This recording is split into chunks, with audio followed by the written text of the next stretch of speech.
दोस्तों, हमें भली भांति पता है कि विश्व में सर्वश्रेष्ठ धनुर्धर बनने की प्रतिस्पर्धा हमेशा से ही महारथी कर्ण और अर्जुन के बीच रही है। दोनों इतने पराक्रमी थे कि महाभारत के युद्ध में कौन विजय होगा यह कह पाना नामुमकिन था। लेकिन महाभारत के 17वें दिन महारथी कर्ण और अर्जुन के भयंकर युद्ध का परिणाम यह रहा कि अर्जुन के अंजलिक बाण से कर्ण मारे गए थे। कर्ण की मृत्यु के पश्चात अर्जुन खुद को सबसे बड़े धनुर्धर समझने लगे थे। इसके बाद वे एक बार भगवान श्री कृष्ण से घमंड स्वर में कहते हैं, बड़ा गर्व था ना कर्ण को अपने धनुर्विद्या पर। वो सर्वदा मुझसे बराबरी करने का दुस्साहस करता था, परंतु वो मेरे बराबर तो क्या, मेरे चरणों की धूल के बराबर भी नहीं था। जो सर्वदा अहंकार से सर उठा के बातें करने का दुस्साहस करता था, जिसका सिर कभी हम पांडवों के सामने झुका नहीं था, उसी कर्ण का सिर ही आज मैंने उसके धड़ से अलग कर दिया है। कर्ण का सारा गर्व, सारा घमंड और सारा अभिमान को चूर चूर कर दिया है मैंने। केशव, आप व्यर्थ ही कर्ण को महत्व दे रहे थे, व्यर्थ ही कर्ण की प्रशंसा करते थे। अरे मैंने तो उसे बार बार पराजित किया था। श्री कृष्ण कहते हैं, पार्थ, कर्ण तुमसे बार बार पराजित हुआ है, परंतु इसका अर्थ ये नहीं है कि कर्ण एक श्रेष्ठ योद्धा नहीं था। अर्जुन कहते हैं, आप कहना क्या चाहते हैं केशव? मैं क्या श्रेष्ठ योद्धा नहीं हूँ?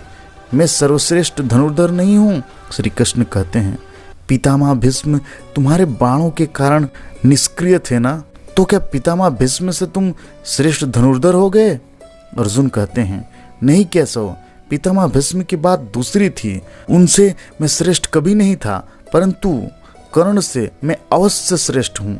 पता नहीं आप कर्ण का ही पक्ष क्यों ले रहे हैं। मैंने जब भी कर्ण के रथ पर बाण चलाया है, मेरे बाण के प्रहार से कर्ण का रथ 10 कदम पीछे हट जाता था, और जब कर्ण मेरे रथ पर बाण चलाता था, मेरा रथ केवल 2 कदम पीछे हटता था। फिर भी आप कर्ण की प्रशंसा में वाह वाह करते थे, मेरी नहीं। क्या दोनों के बाणों के प्रहार के शक्ति में इतना अंतर यह सिद्ध नहीं करता कि मैं श्रेष्ठ धनुर्धर हूँ?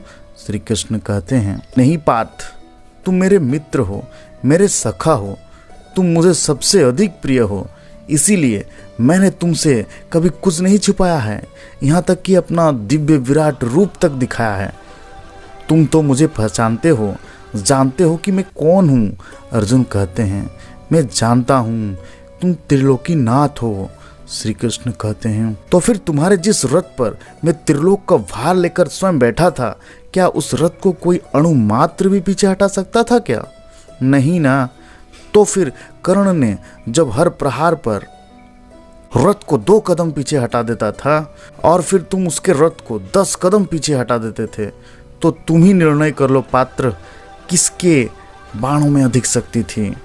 पार्थ, असल में कर्ण तुम्हारा प्रथम शत्रु नहीं है, अहंकार तुम्हारा प्रथम शत्रु है। इसीलिए तुम अपने शत्रु के अधीन होकर समझ रहे हो कि कर्ण का वध तुमने किया है।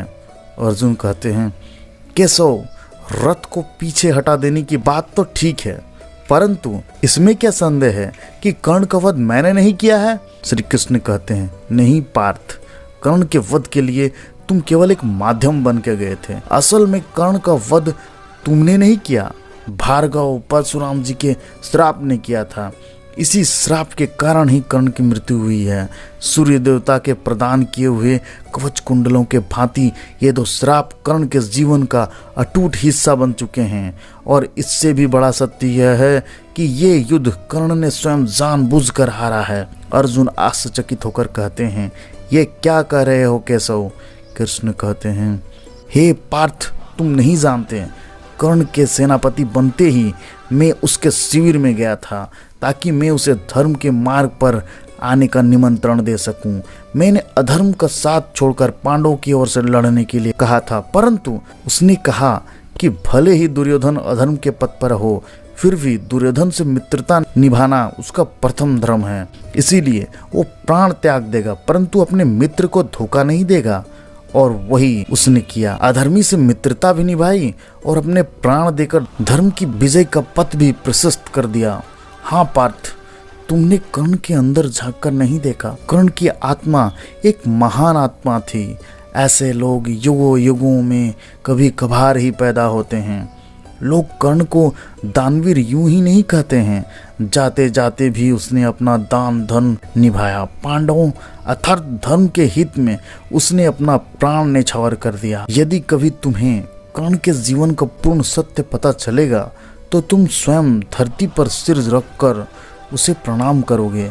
यह सब बातें सुनकर अर्जुन की आंखें भर गई और वो लज्जित महसूस कर रहा था। उसे अपने अहंकार पर पछतावा भी हो रहा था। दोस्तों, अगर यह कहानी आपको पसंद आई हो तो प्लीज़ एक लाइक कर दें और इस चैनल पर नए हैं तो प्लीज़ सब्सक्राइब करके बेल आइकन को ऑन कर लें ताकि इस तरह की न्यू वीडियो आप तक सबसे पहले पहुंच सके। धन्यवाद।